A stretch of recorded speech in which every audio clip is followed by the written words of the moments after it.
Direto aqui dos estúdios do Centro de Negócios RJ+, da Associação Comercial. E nós vamos falar mais uma vez sobre energia. Vamos falar sobre tecnologias nucleares.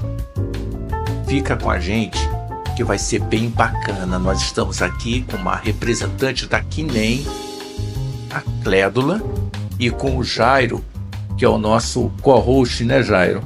Isso aí. Então fica com a gente que vai ser bacana.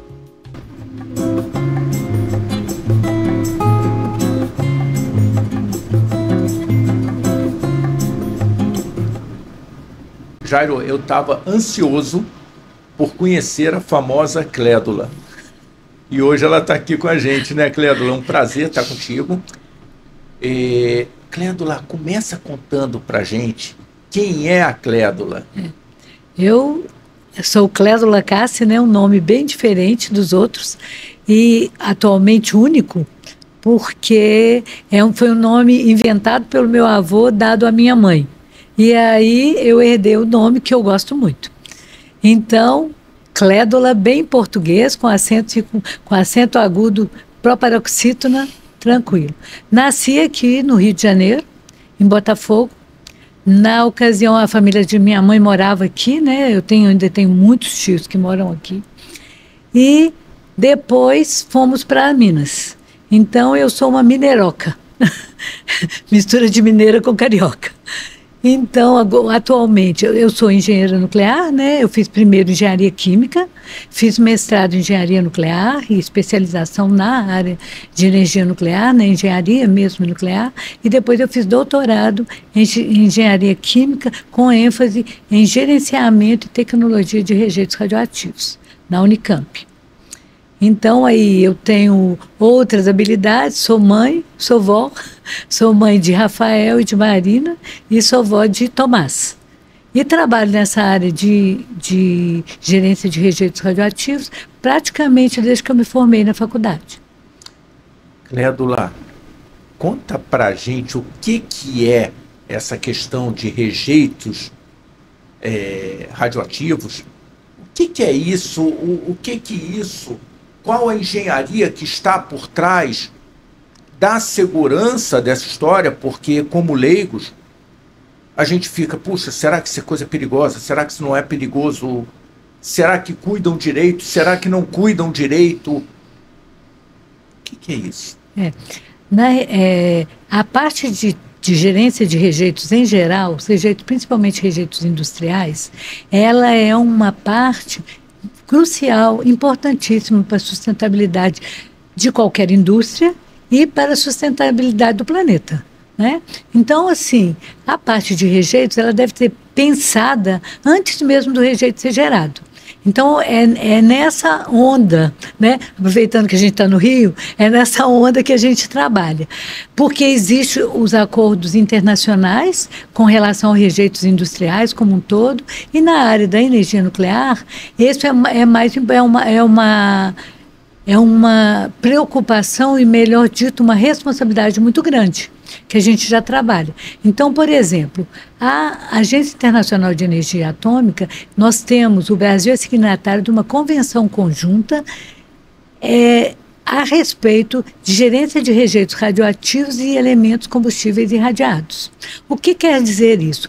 Nós por ser signatário dessa convenção conjunta, nós temos responsabilidades de gerenciar, guardar, tratar os nossos rejeitos com todo o cuidado e dentro da melhor normativa e da melhor tecnologia que existe. Então, o que seria essa tecnologia? A tecnologia, vamos pensar em rejeito industrial, você pode começar em estudar o planejamento de uma operação e verificar como que você pode melhorar essa operação de modo que os rejeitos que forem gerados sejam, primeiro, menor volume possível, depois, menor risco possível, ou seja, no caso do rejeito radioativo, ter a menor concentração de elementos radioativos que possam trazer danos para o ser humano, né, e para o meio ambiente. Então, essa é o princípio da gerência de rejeitos. Então, primeira coisa, não gerar. Como que você não gera? Substituindo por elementos, por processos, onde você pode primeiro simular para que você não gere rejeitos. Depois, se você gerar, vamos supor, você está fazendo um trabalho na área de medicina nuclear, você vai ter que gerar um rejeito de qualquer forma. Então, por que não fazer a dosagem adequada para gerar o menor volume possível? Então, segundo. Terceiro princípio que a gente tem é proteger quem trabalha na área de gerência de rejeitos. Por quê? Eu vou dar um exemplo fora para ficar mais claro para as pessoas. Você imagina que você tem sua casa lá e na sua casa o gari passa 3 vezes por semana para recolher todo o seu lixo domiciliar. Um gari pode se machucar e aí você terá menos um gari para poder colher os seus resíduos. E o que vai acontecer? Vai acontecer que ou o outro gari vai ter que trabalhar muito, e isso não é bom, né? Porque prejudica a qualidade do trabalho, prejudica a saúde do trabalhador, ou você não vai ter esse trabalho. A mesma coisa de uma pessoa de enfermagem, que são pessoas que atuam para que a nossa vida seja mais tranquila. Então, no caso da gerência de rejeitos, a gente protege bastante o trabalhador que está no final do ciclo do uso da energia nuclear. E o quarto princípio, que não é o menos importante, e talvez atualmente seja um que a gente tenha que ter atenção muito grande, que é a responsabilidade com as gerações futuras. No caso do rejeito radioativo, a gente trabalha a favor do decaimento. Então, quanto mais passa o tempo, menos rejeito ele é, né? Menos perigoso ele é. Mas as gerações futuras não usufruíram do benefício. Então, a gente não pode deixar para as gerações futuras um legado que foi a gente que produziu ou gerou. Então, eu falei que eu tenho um neto, né? Então, dentro do princípio da sustentabilidade, ele diz: vovó, eu já sei o que é. Se a gente não puder consertar, a gente não pode bagunçar. Então, legal. Então é nessa estrutura que a gente trabalha, trabalhando sempre para gerar menos rejeito, se o rejeito que for gerado, ele ser o menos perigoso possível, e sempre protegendo quem está trabalhando nessa linha de frente para proteger o cidadão comum e a natureza, né, e as gerações que ainda virão, né, para que elas possam usufruir da energia nuclear também do mesmo jeito que a gente usufrui. Então, esse é o princípio geral da gerência de rejeitos. E aí a gente tem tecnologias desde separar, segregar os materiais para melhor cuidar deles, até tecnologias mais avançadas, uma incineração, que são tecnologias que são mais avançadas de acordo com a necessidade daquele resíduo ou rejeito. A coisa é complexa, mas bem cuidada, né, Jairo? Aquilo que a gente já conversou, que às vezes as pessoas têm um conceito prévio, mesmo ainda sem o conhecimento com relação à área nuclear. Espera aí, você não está se preocupando porque a área nuclear cuida bem da sua segurança? Não é porque eles cuidam bem que isso, de repente, é mais grave do que outras tecnologias, né? Então, talvez seja bem por aí, né? Exato. E as pessoas precisam conhecer um pouco mais do que se aproveita da tecnologia e do que se faz com o rejeito e toda a preocupação que tem de cuidar bem disso e de diferenciar o que é rejeito, o que é resíduo, né? Inclusive, eu vejo que as pessoas têm muita dúvida nessa classificação. O que é rejeito, o que é resíduo, o que é de baixo nível, de médio nível e de alto nível.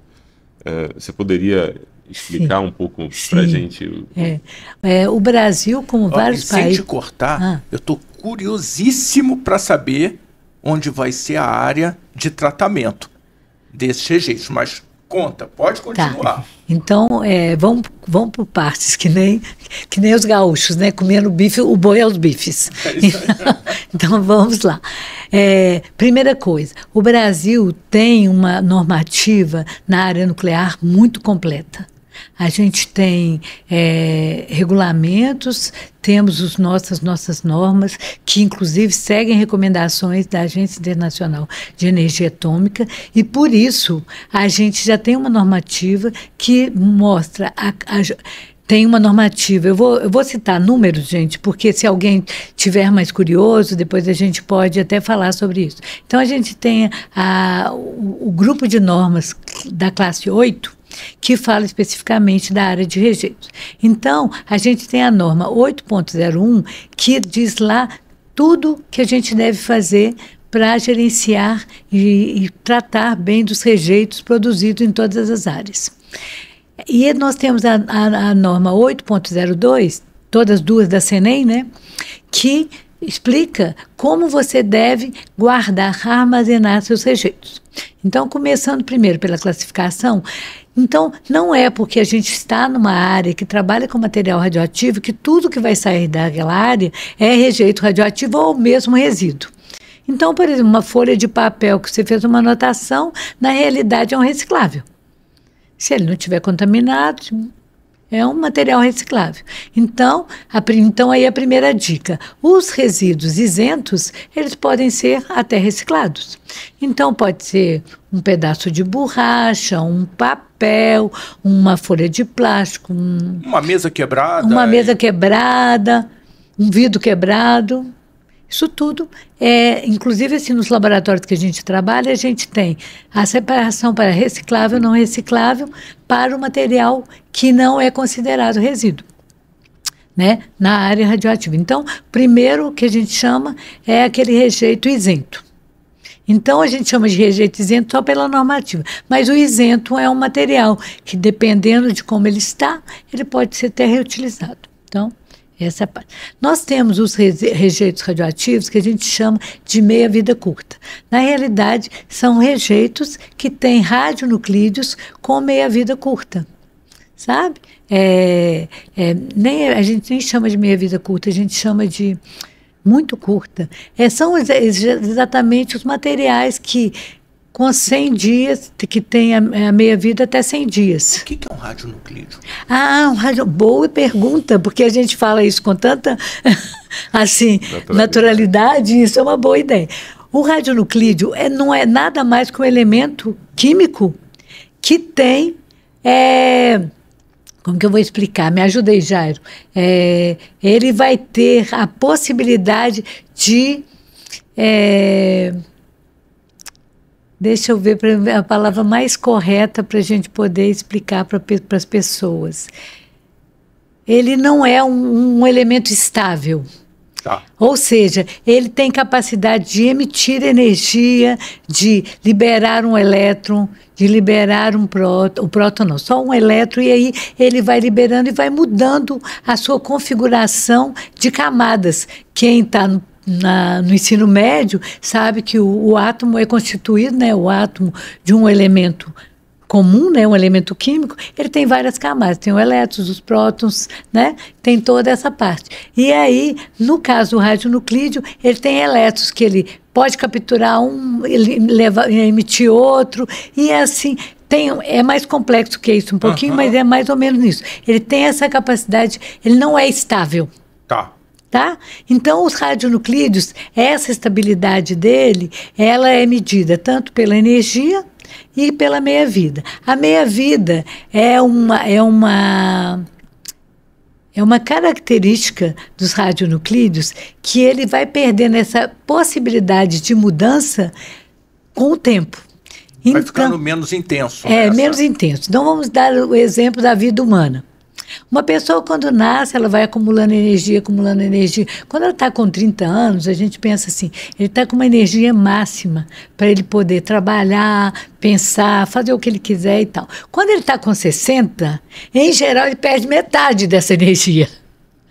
Então, e se ele tiver com 90, ele vai ter um quarto dessa energia que ele tinha com 30 anos. Então, a gente pode, mais ou menos, associar essa meia-vida à vida humana nesse sentido. Mas também uma coisa que a gente faz muito, né, que é o churrasco, a gente pode também associar ao carvão. Né? Quando a gente compra o churrasco lá, quando a gente compra o carvão para fazer o churrasco, ele está todo pretinho, frio e tal. Então a gente coloca ele na churrasqueira e acende. Ele começa a aquecer, aquecer, aquecer, fica bem vermelho, né? E depois ele começa a perder energia, né? Até ele voltar ao seu estado estável. Então a gente também pode associar o radionuclídeo a isso. Ele começa tranquilo, a gente coloca uma energia nele, ele vai produzir calor, vai produzir energia, né? E depois ele vai perdendo essa energia ao longo do tempo. Ou você tem que colocar mais energia ou um carvão novo.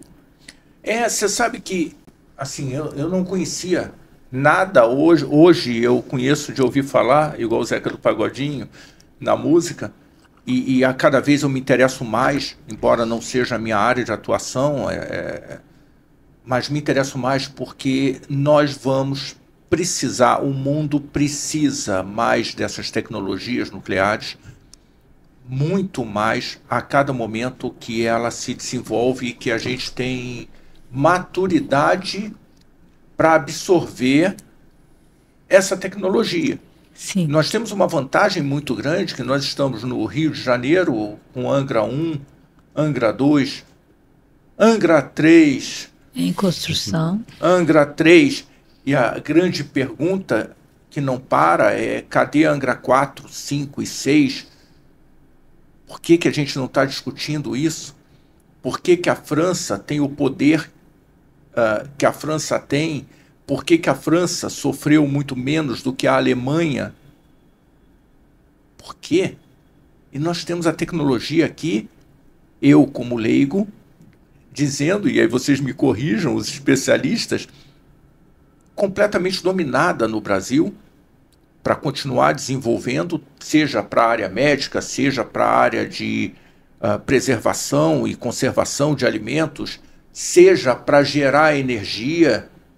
Gente, pelo amor de Deus, nós estamos falando em data centers gigantescos, e esses data centers não serão só na América, só na China ou só na Rússia. Eles precisam ter processamento, há necessidade de processamento no local gerador da informação para aliviar essa rede. Então, nós precisamos de energia aqui no Brasil para data centers. Então, a minha curiosidade é uma curiosidade não só pessoal, mas também profissional. Porque se eu monto sistemas de ar-condicionado para um data center, eu preciso de energia para atender esse data center, eu preciso pensar em sistemas que gerem segurança energética para esse data center. Então, eu acho que passa muito por aí, né, Jairo? A gente ouvir mais, ter o coração mais aberto para aprender, nem que seja para a gente como sociedade chegar lá na frente e falar assim: agora que eu entendo tudo, eu tenho condição de dizer eu não quero isso ou não quero aquilo. Eu vou trabalhar só com fotovoltaica. Que ótimo. Então, a nossa vida vai se restringir de 10 horas da manhã até as 3 da tarde. Ok. Enquanto tem sol, porque quando não tem, não temos energia. Sim. Hoje o Brasil já não precisa mais discutir se quer ou não a energia nuclear no ponto de vista de ter o domínio ou não da tecnologia. A gente já tem, no meu ponto de vista pessoal, a gente precisa expandir. E não é mais para a gente ficar discutindo isso. O mundo já reconheceu o papel da energia nuclear na matriz, e a gente ainda está na década de 80 discutindo o papel da energia nuclear na nossa matriz, né? É uma pena. Realmente essa é um tema muito... Vou colocar a palavra interessante para a gente poder continuar discutindo, porque nós ainda estamos nessa discussão como se a gente estivesse discutindo o time de futebol. Eu gosto do time A, você gosta do time B, o meu pode estar lá na Série C, não tem importância, eu sou a e tal. Então, é mais com um viés de torcida do que com um viés de conhecimento. Exato, parecido com aqueles que discutem futebol sem entender nada. Falam, mas quem? Aquele cara que foi pela parte lá da lateral, e que chutou para o outro lá do outro lado. Amigo, você não tem a mínima base, você está trabalhando em cima de um achismo. Essa é a nossa missão aqui, que a gente consiga trazer informação com pessoas capacitadas como vocês são, para que as pessoas que estão assistindo, estão em posição de liderança nas organizações, possam falar assim, tá aí, eu não preciso necessariamente pegar na alta tensão, aquelas torres maiores que levam energia, a energia, e botar a minha subestação dentro do meu data center. O que eu preciso é ter um SMR. Exato. Tem algum exemplo no mundo? Bom, tem o do Bill Gates, né? Que está lá criando o seu SMR, a sua pequena usina nuclear, para gerar uma energia constante e estável para ele. Exato. E aí, nessa vertente, o que acontece? Não é uma questão de, eu gosto dessa energia, eu gosto da outra, eu gosto da outra. Não é isso. Não é disso que se trata. Uma política pública correta seria, estamos trabalhando com o estado X no Nordeste. Quais são as necessidades de crescimento e da população desse local?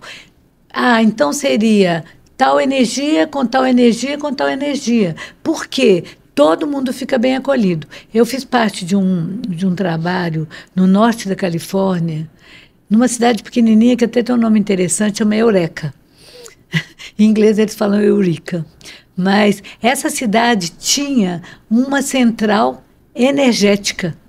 Ela não tinha uma central nuclear, ela tinha uma central energética.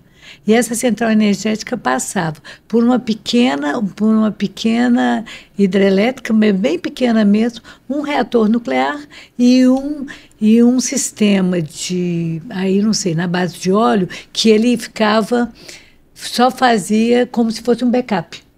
Então, interessante porque lá naquela região que tem preservação ambiental forte, né? A Califórnia, ela luta por uma preservação muito forte. É uma referência mundial na parte de preservação, e é perto onde tem as árvores gigantes, né? Então, achei muito interessante esse conceito. Lá não se fala, é isso, aquilo, outro. É a melhor matriz. E eles fizeram uma matriz regionalizada. No Brasil não se pensa em matriz regionalizada, né? Para lugares que todos nós brasileiros pagamos o mesmo imposto de renda. Se você estiver na Amazônia, estiver no Rio Grande do Sul. Por que alguns estados e alguns cidadãos brasileiros não têm o privilégio de poder ter energia o dia inteiro, a noite inteira? Por que eles não podem estudar? Por que os hospitais deles não podem trabalhar com uma energia estável? Onde que foi escrito isso? Que alguns sim, outros não. Porque a gente precisa fazer uma matriz energética mais correta. Mais justa, né? Mais justa, mais adequada. Além de ser justa, ela tem que ser adequada. Então, pode ser que em algum lugar, aqui é melhor ter uma hidrelétrica com uma pequena central. Aqui não.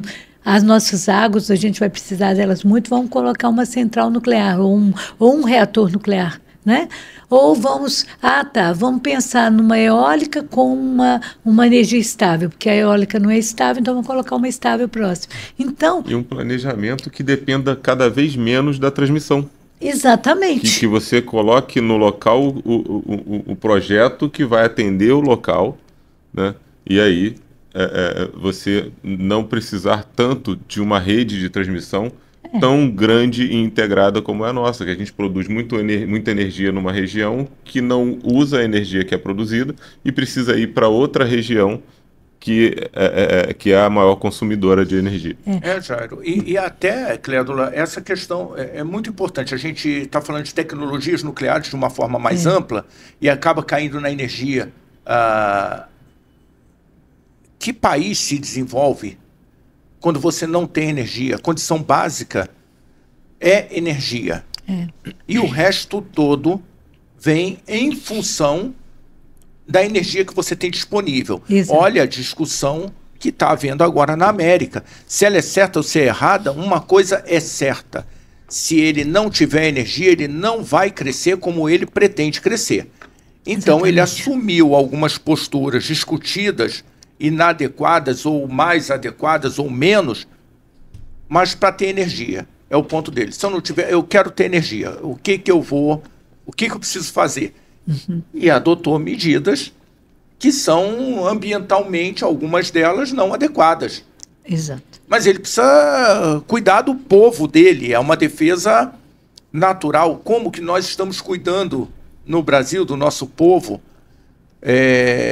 E a gente falando de tantas coisas que são superficiais.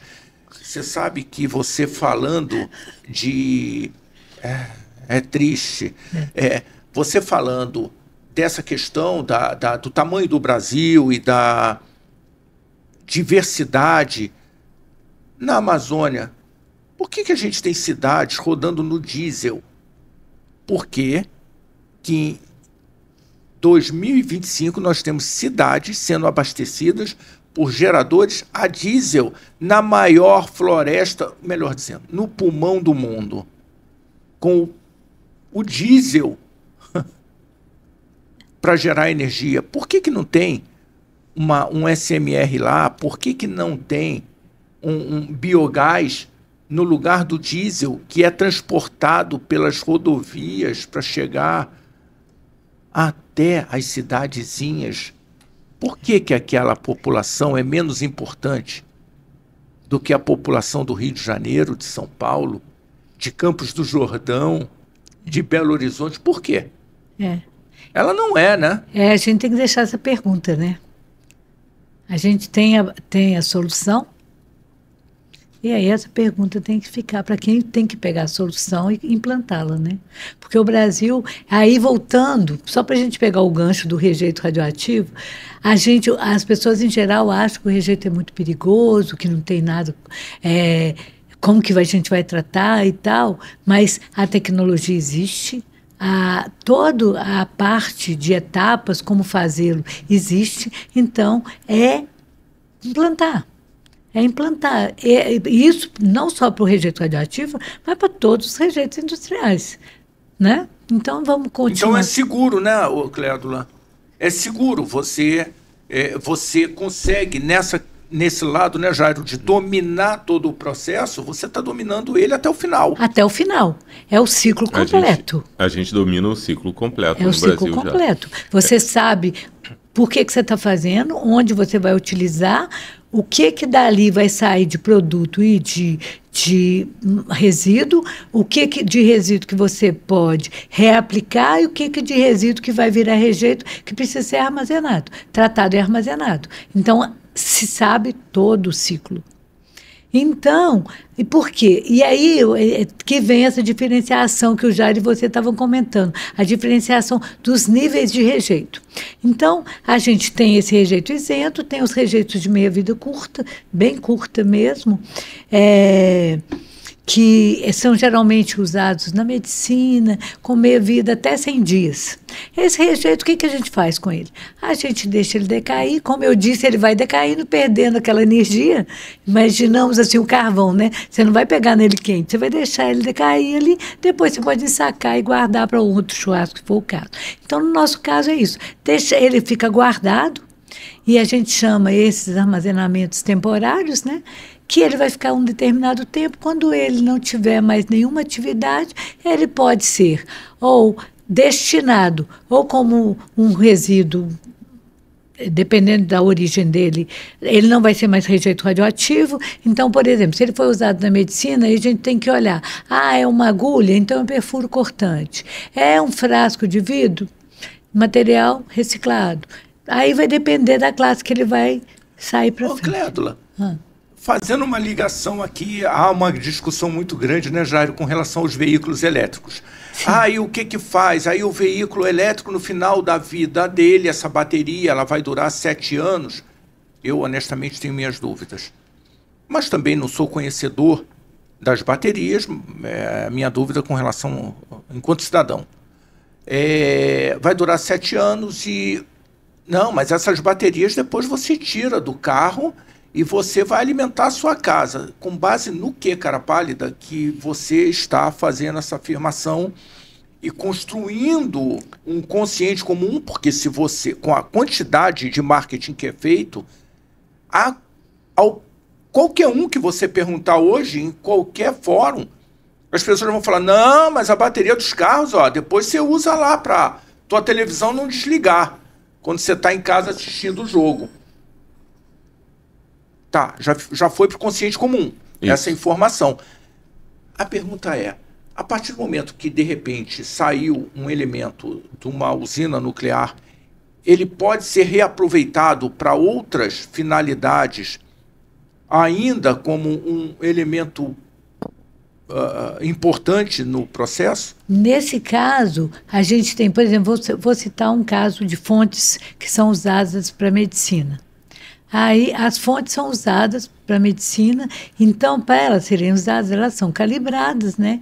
E tem que ter uma energia suficiente para poder fazer os tratamentos. Chega num determinado ponto, ela, como eu disse, ela não vai ter essa energia total. Mas essas nossas fontes, se ela estiver toda certa, toda arrumada aí na parte mesmo de carcaça, tudo isso, a gente pode utilizar para outra coisa. Pode calibrar equipamento, pode ser usada para fazer algumas medições. Então, ela é reutilizada. Pode ser reutilizada até essa energia dela toda dissipar. A energia útil, né? Agora, por exemplo, vamos pensar agora no caso do reator nuclear. Então, para ele trabalhar, ele tem lá suas bombas, seus motores e tal. Então, essas bombas e motores podem estragar, né? E aí, como que é feito essa segregação? Vamos supor que uma bomba não se presta mais para o trabalho dela lá na usina por algum motivo.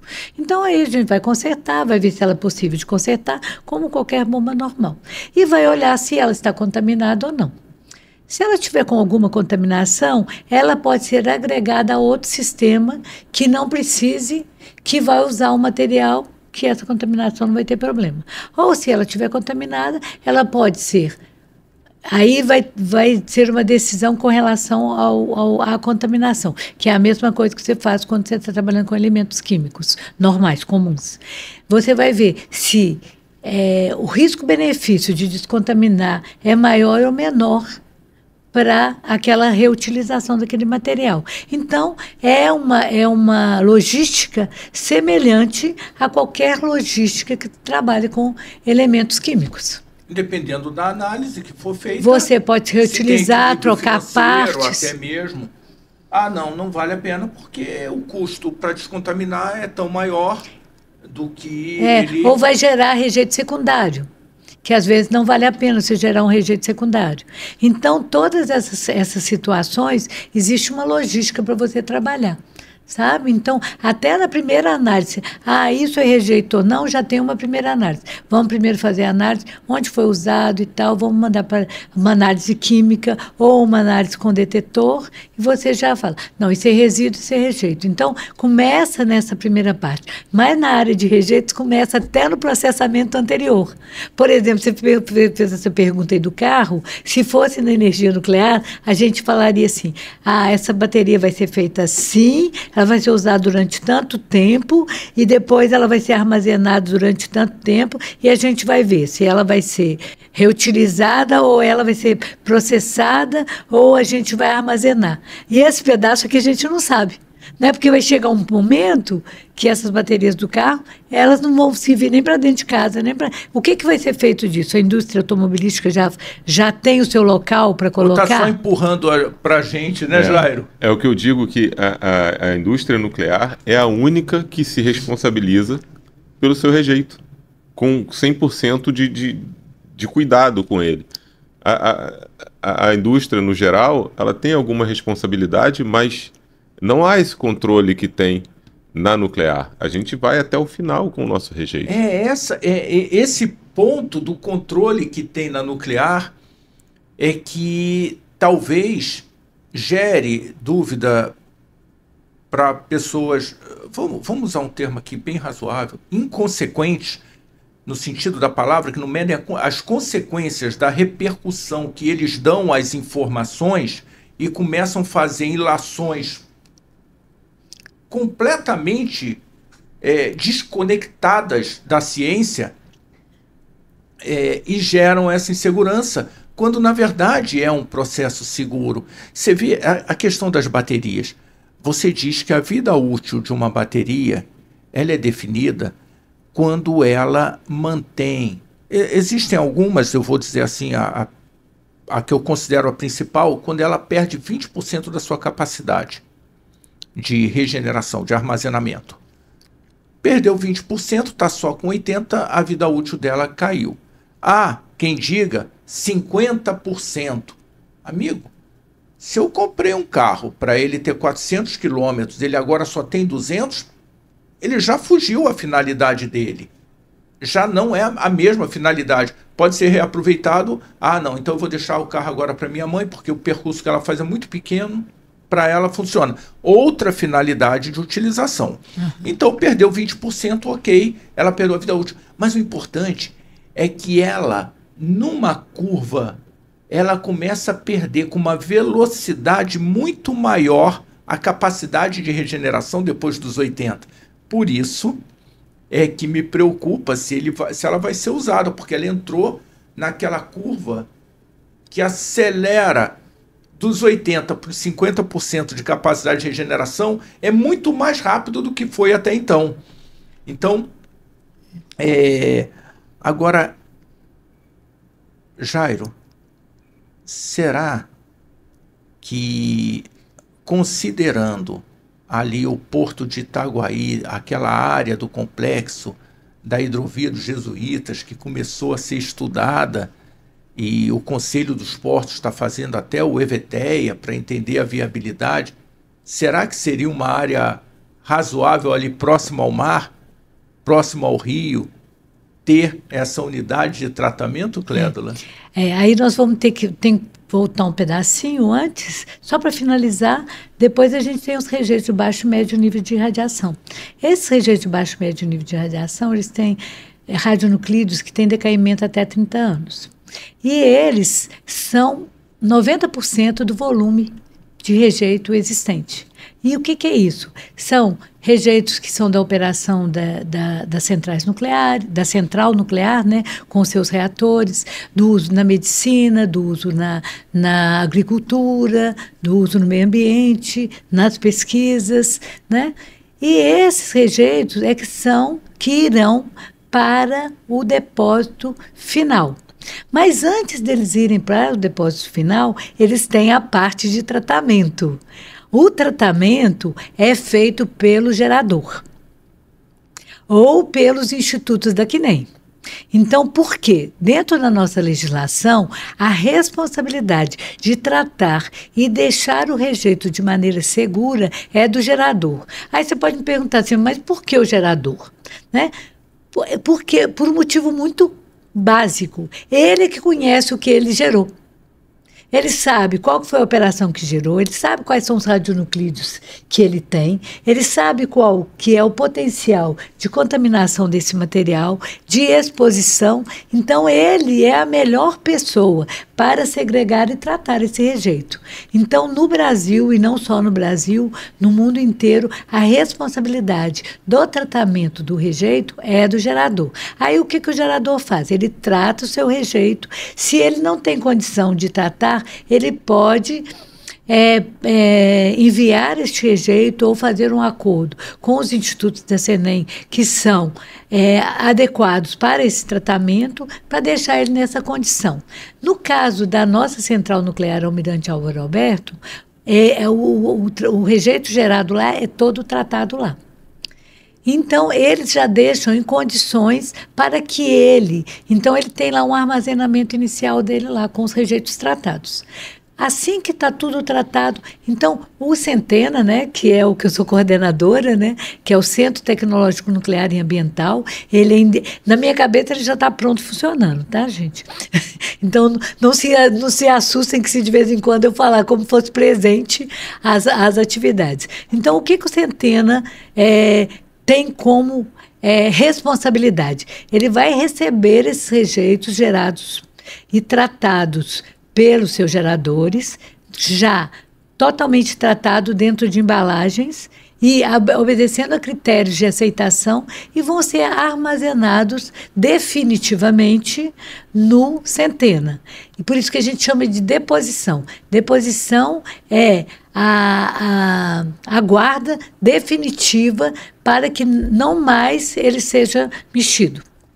Né, para falar em palavras mais simples. Então, por que o Centena não pode ser colocado perto de locais, mar, rios caudalosos? Ah, não pode? Não pode. Dentro da nossa legislação, como eu disse que a gente tem uma legislação muito rigorosa, não é bem, a palavra nem é rigorosa, é adequada e estudada para isso. Na nossa legislação, a gente não pode colocar um depósito definitivo próximo a águas, principalmente rios caudalosos. Não é água, não estou falando de riachinho, não. Estou falando mar, rios com um leito mais extenso. E ali a gente tem a captação da SEDAI também, um pouco mais acima. Pois né? Porque tem o uso da água, né?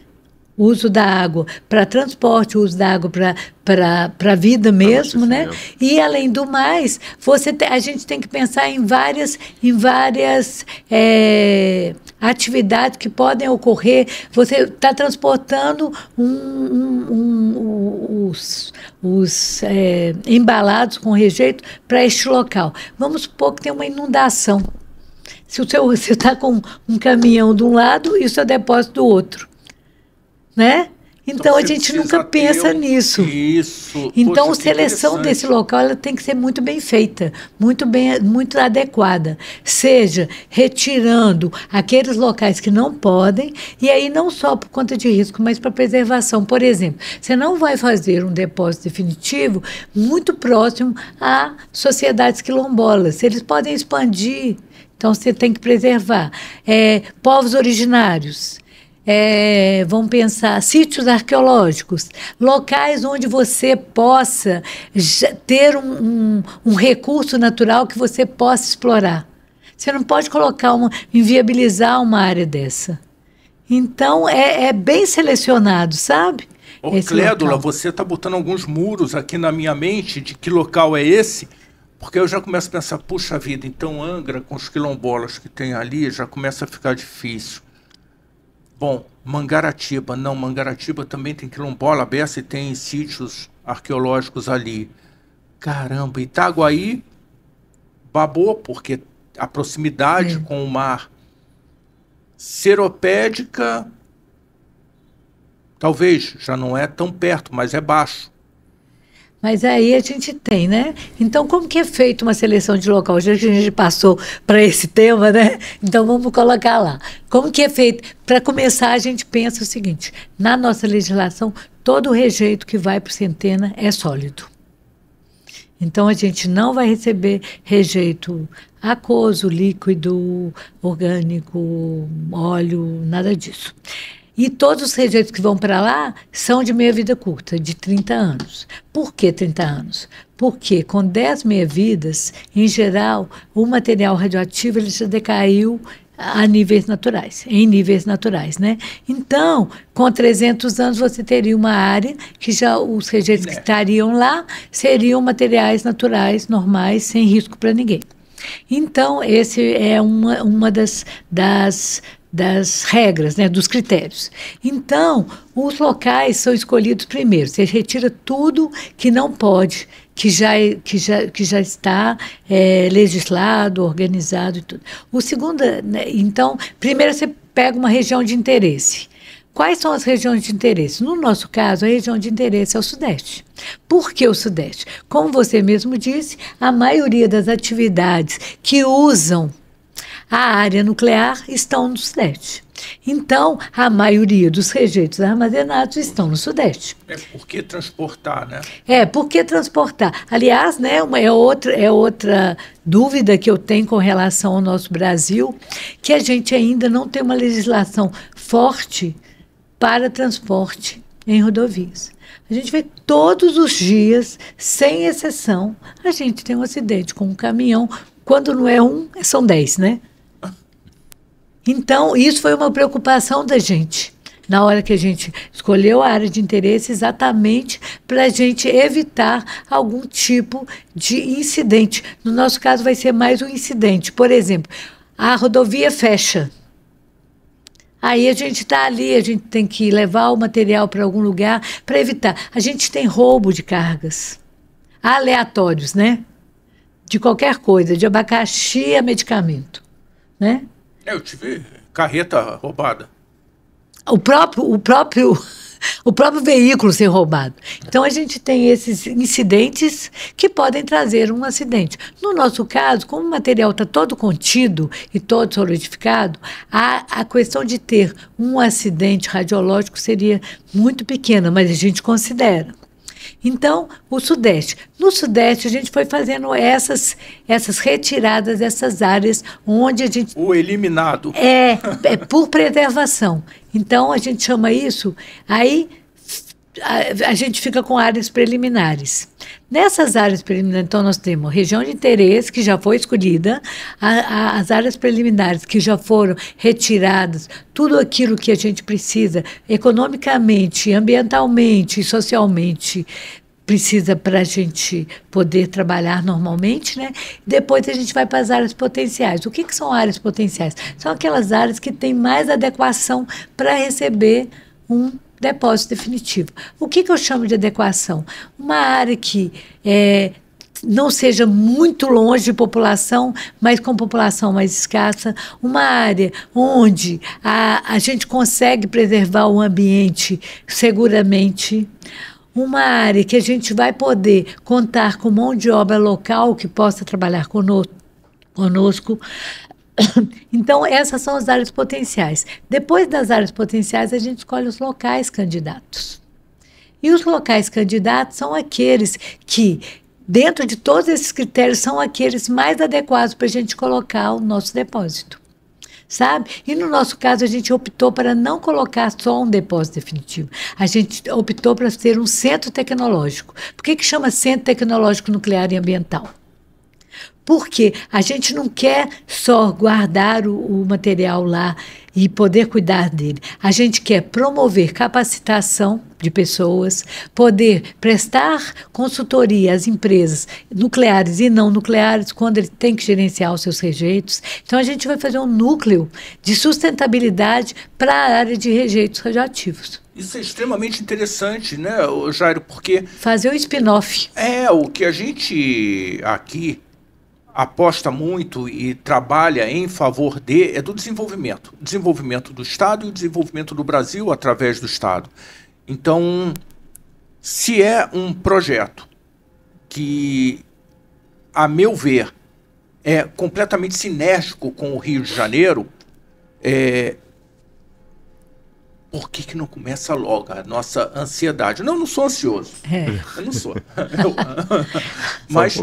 Por quê? Que não começa logo, né?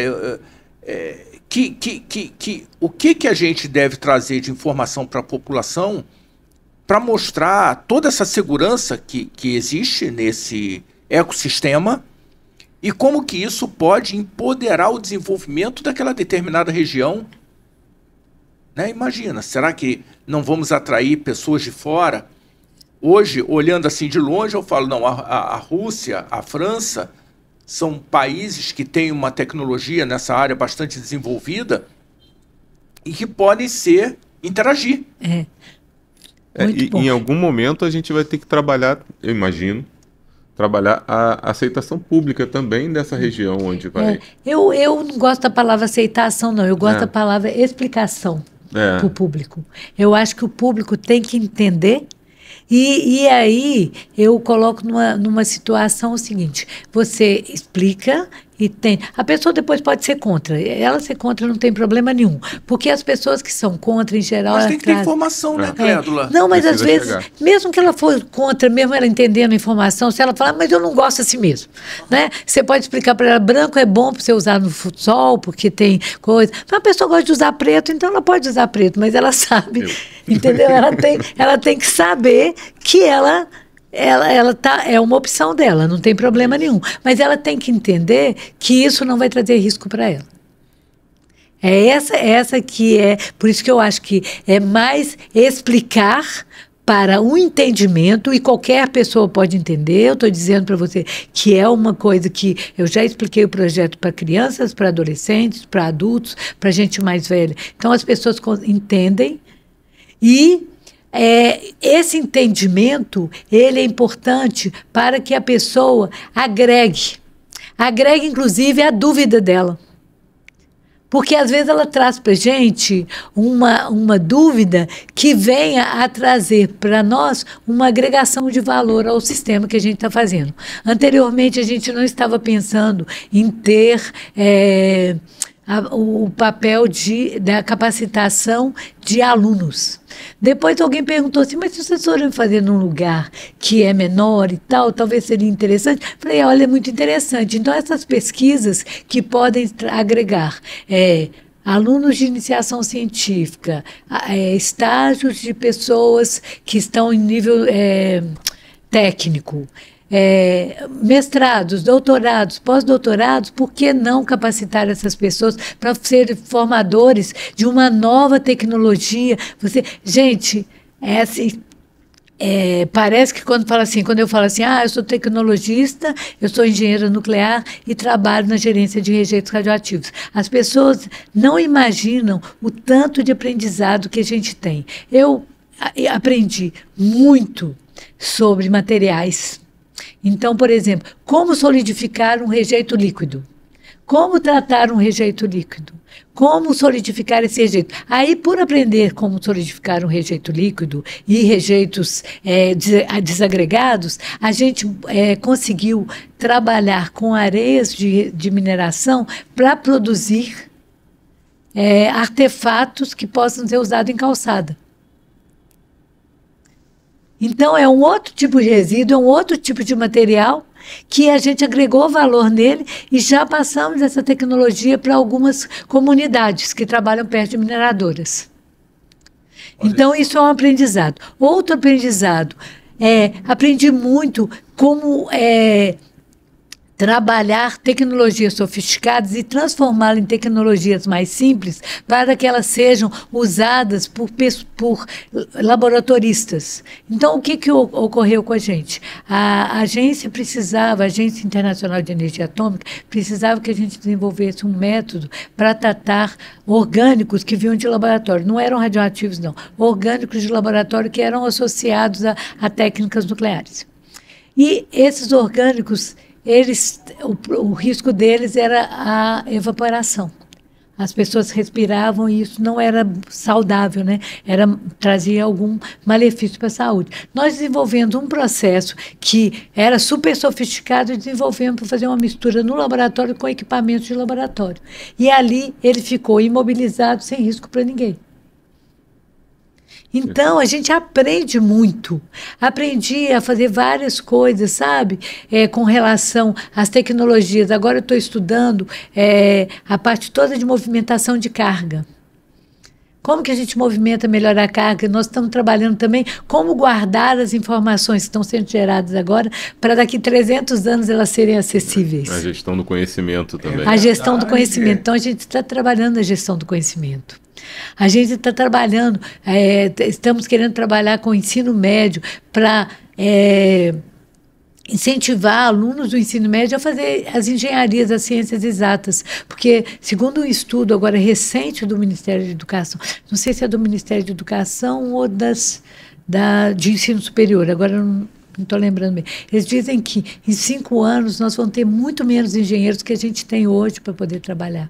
Então, é porque eles foram para o transporte por aplicativo.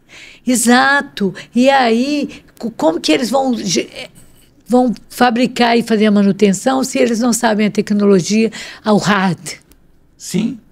Se você não sabe o hard, não sabe fazer e não sabe consertar, daqui a pouco nós estamos nas cavernas novamente. Então, a gente está querendo desenvolver, até a ABEM, né? A gente está pensando em desenvolver um programa para a gente ver se incentiva alunos do 2º grau para poderem fazer as engenharias. Quem que a gente tem que buscar? Os professores de geografia, os professores de história, os professores de ciências, os professores de biologia, de química e física, para eles incentivarem os alunos a desenvolverem essas competências. E deixa eu te perguntar uma coisa, né?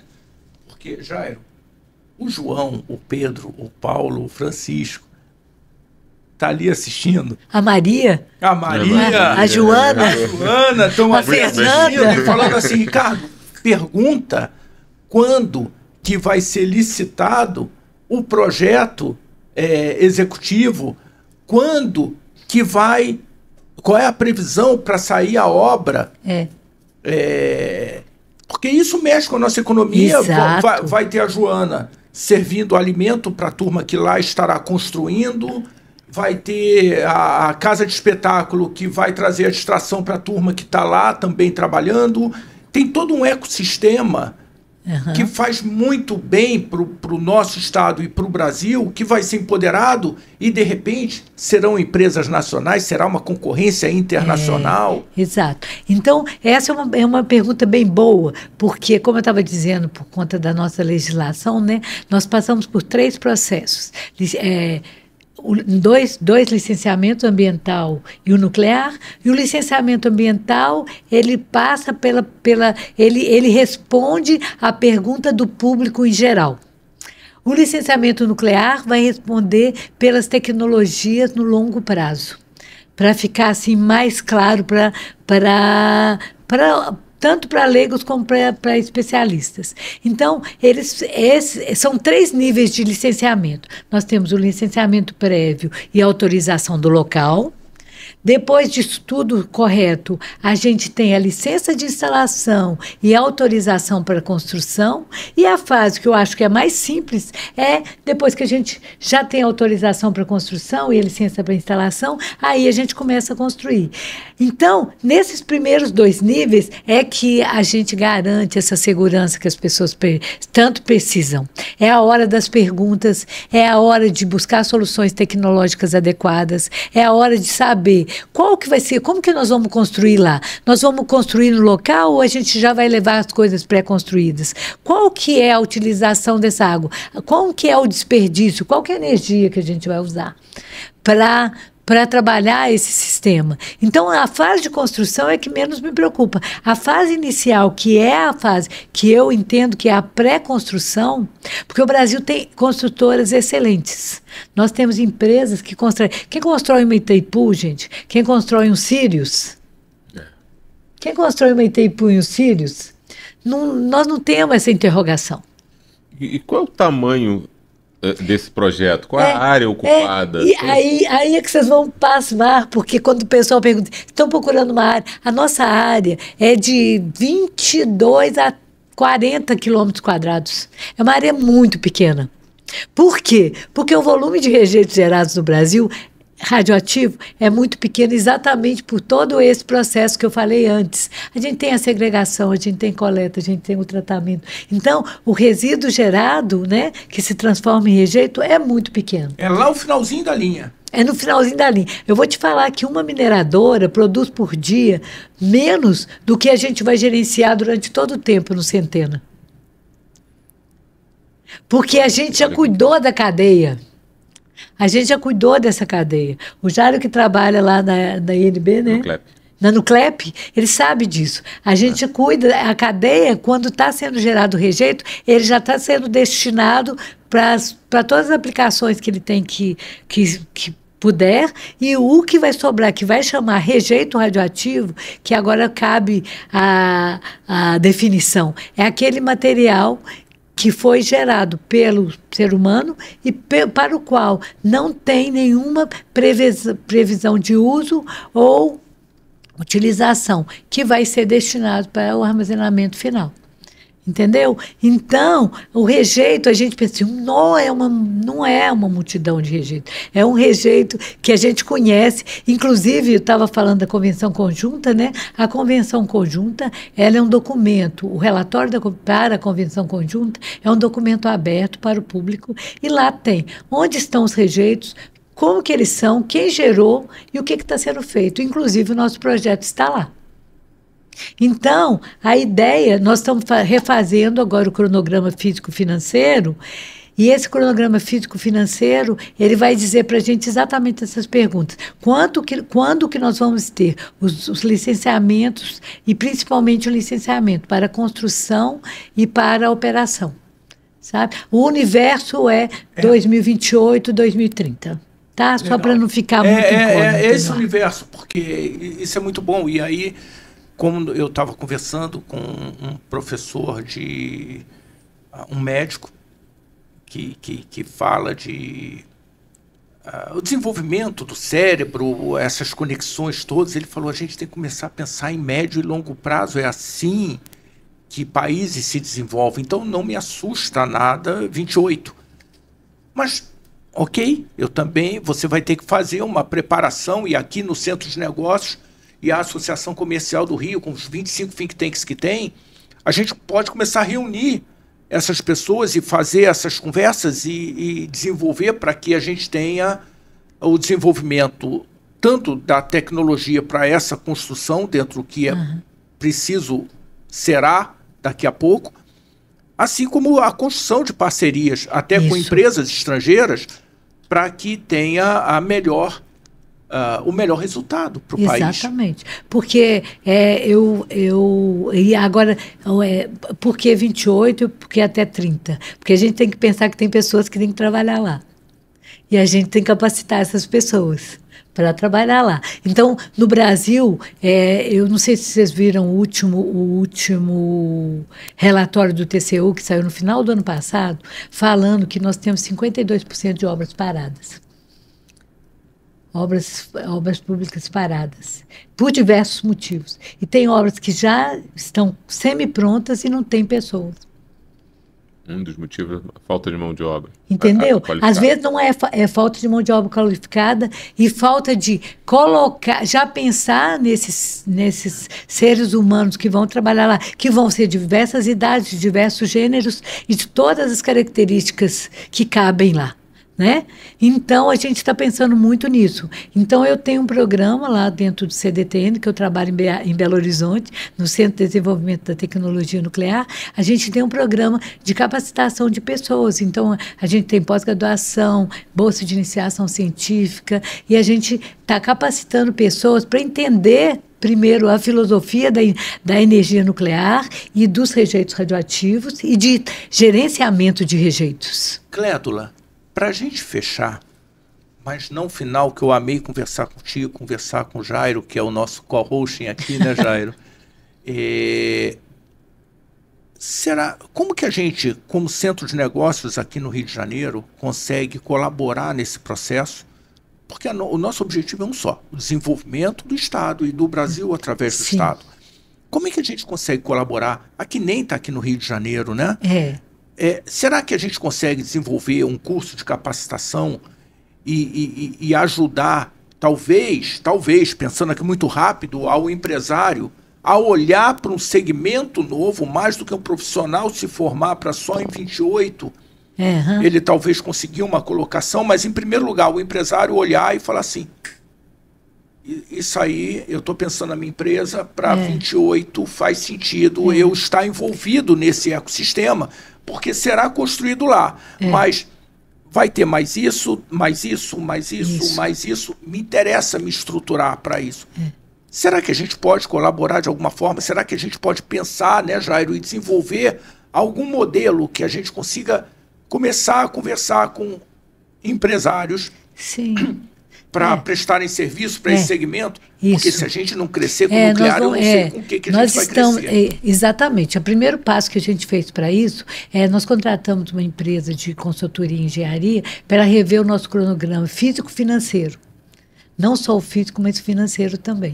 Para a gente verificar quais são as lacunas que a gente precisa trabalhar, que a gente não precisa desenvolver, que já existe. Que foi o que eu falei, nós temos empresas construtoras. Provavelmente a gente pode precisar de um concreto específico. Por exemplo, um muito específico vai ser um container de concreto para a gente colocar as embalagens para que elas sejam transportadas de um armazenamento para o armazenamento definitivo. Então, a gente está trabalhando nisso. Por quê? Porque nós estamos desenvolvendo as propriedades e a qualificação dele. Porque esse trabalho a gente pretende que uma empresa faça, uma ou duas, qualificar empresas para fazerem isso. Então, assim que a gente obtiver, né, esse nosso cronograma físico e financeiro, que a gente conseguir identificar essas lacunas, por exemplo, a gente tem movimentação de carga, a gente tem a pavimentação. Qual que é a pavimentação mais sustentável para a gente fazer? E que aporte. Como que a gente vai fazer a nossa parte toda de segurança, segurança física do entorno? Como que a gente vai fazer a parte toda de integração do nosso data center? Porque o gerador vai mandar para a gente a ficha e vai falar assim, eu preciso armazenar tais e tais embalados.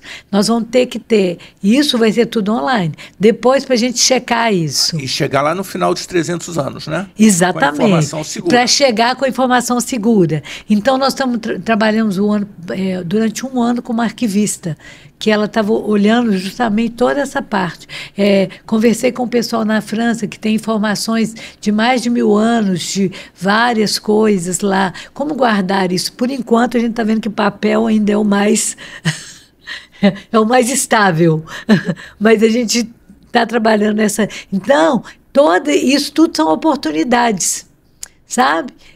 Outra coisa que a gente está pensando, a parte de... Como que é a parte de levar os fios? Se é fio mesmo, se a gente faz tudo Bluetooth, como que vai ser isso?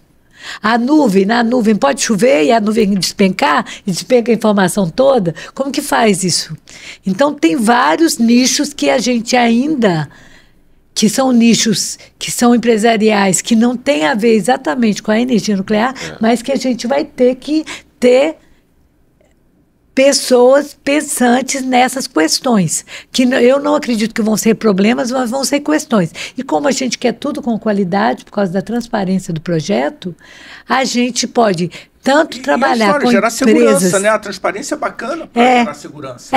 E é bom que você trabalhar com... Por exemplo, a gente trabalha com diversas universidades. Porque um tem uma ideia, o outro tem outra ideia e tal. E todas essas ideias a gente está agregando. O que a gente pretende? Tanto é que a gente está pondo assim, um núcleo de sustentabilidade. O Centeno, o mote dele é um núcleo de sustentabilidade. Porque a gente está pensando em todas as ações, essa sustentabilidade. Por que a gente está pensando muito na formação de pessoal lá dentro? Porque quem trabalha, a comunidade que trabalha junto com você é a que mais guarda. É a que vai te ajudar a assegurar que as pessoas não vão ficar imaginando que lá vai ter um OVNI. Eu penso até ter umas ideias de interação com a população que na hora do construtivo, que eu acho que vai ser bem interessante. Porque lá na Holanda, a Holanda também tem um armazenamento temporário de elementos combustíveis, como tem em Angra 1.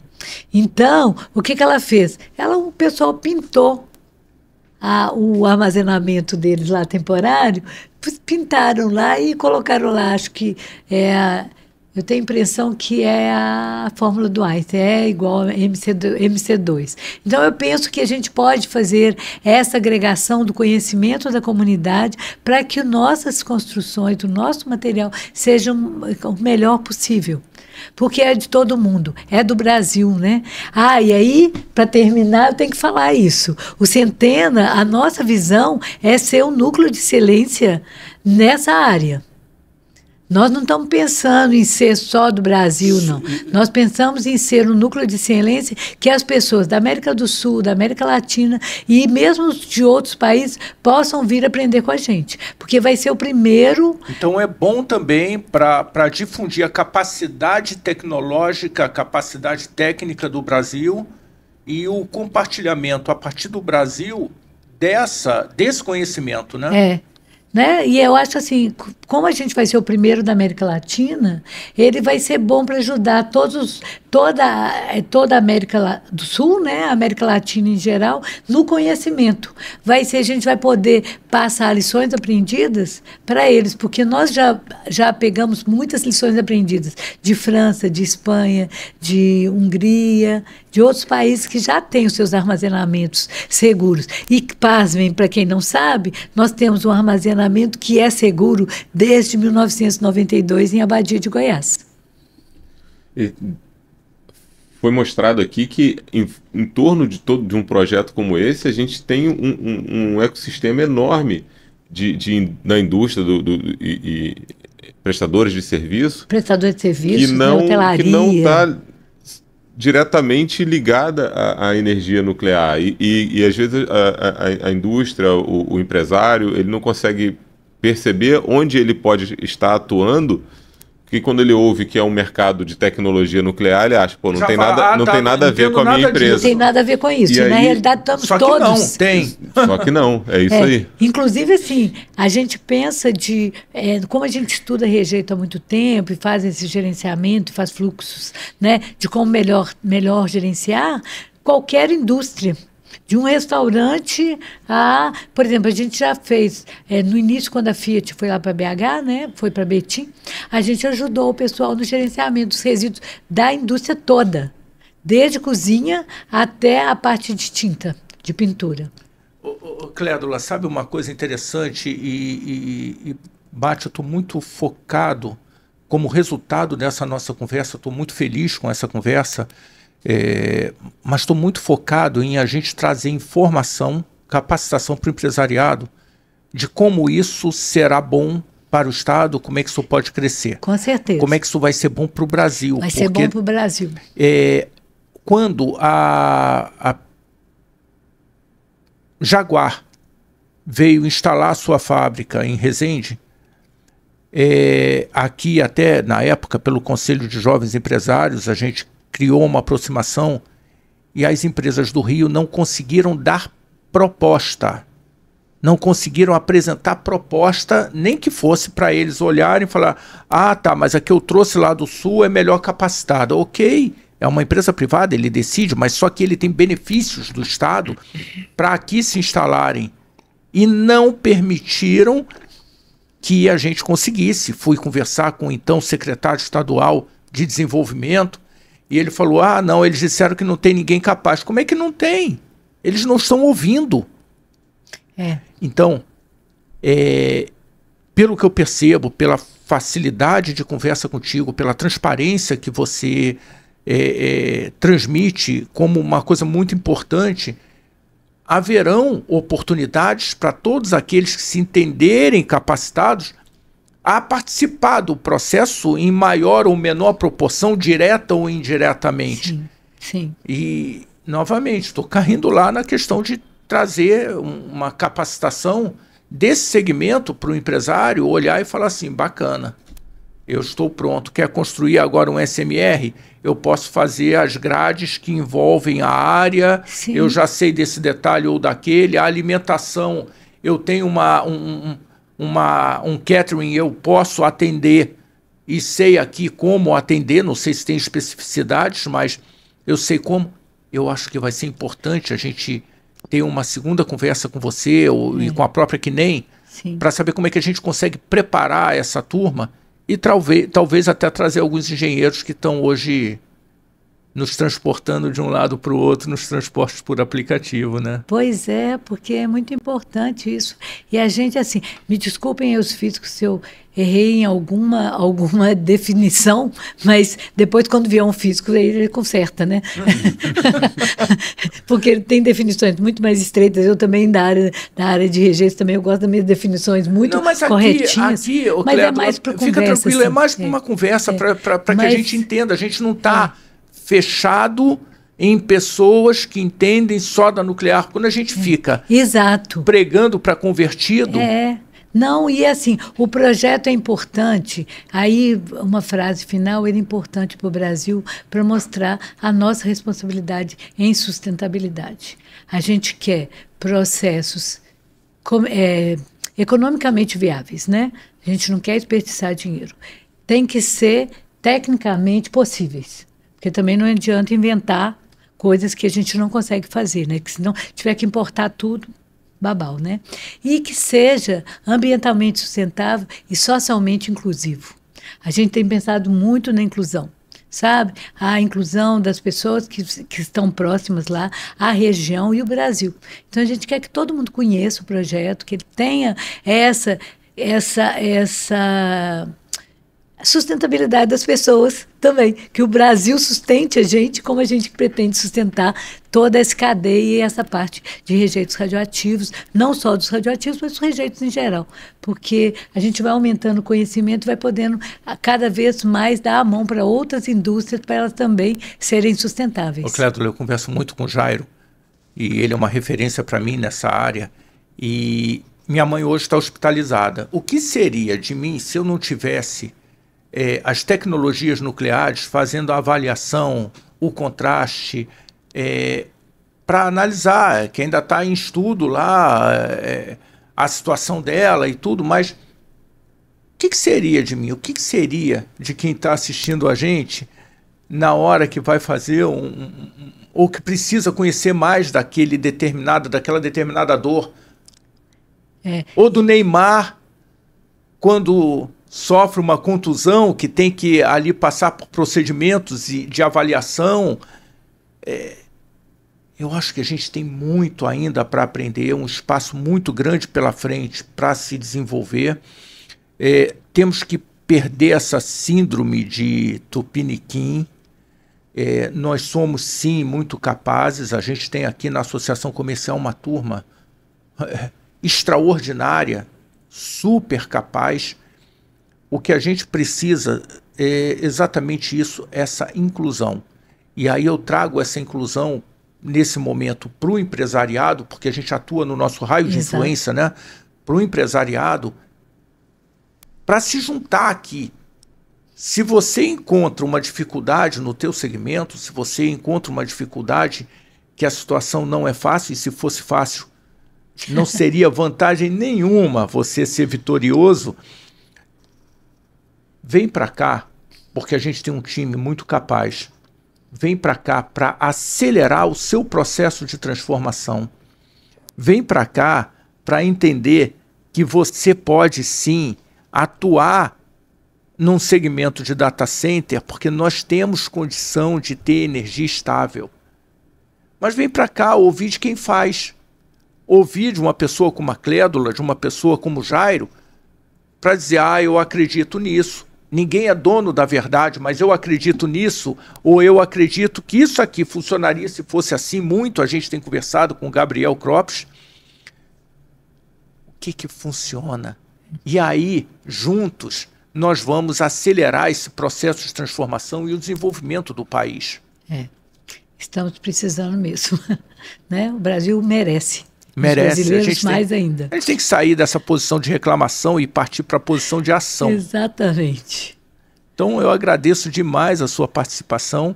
E Jairo, o que tem mais aí pela frente que você está vendo para trazer essas conversas sobre as tecnologias nucleares? O que você está vendo que tem aí das conversas para frente? A gente tem, eu acho que tem startup para trazer, né, alguns pesquisadores que estão rompendo a fronteira entre a pesquisa e transformando isso em negócio. Então isso eu acho que é muito interessante. Eu acho que nas próximas oportunidades eu acho que isso pode estar aqui discutindo na mesa. E tem muita pesquisa, muita inovação para a gente discutir. Eu acho aqui. que a gente podia trabalhar também um viés que é pouco visto pela população, é a preservação de bens culturais. Isso. Que extraordinário! A Nathalie trouxe essa pauta. Eu acho, a gente ainda não entrou, simplesmente passou nessa discussão, mas eu acho que isso é de extrema relevância. Porque como a gente está pensando que o Brasil é jovem, né? Mas um dia a gente vai alcançar os 1000 anos. Então é muito interessante, igual na Alemanha, que tem uma cerveja que tem a mesma fórmula de 1000 anos atrás até hoje fabricando. É muito interessante, preservação cultural. Ou uma igreja na França que também tem esse tempo, né? Ou mais que esse tempo. Então, essa preservação da cultura, ela é importante e a energia nuclear tem trabalhado muito nisso. Que ótimo, que ótimo. Então, Jairo, a bola está contigo. Clédula, brigadíssimo. Muito obrigada pela oportunidade. E vamos conversar com a Kinem para a gente ver como que a gente consegue somar, trazendo informação para o empresariado, para abrir a mente e, de repente, trazer soluções à mesa. Cabe todo mundo, né? Brigadíssimo. Paulo, obrigado, Ciro. Fica com a gente que tem muito mais.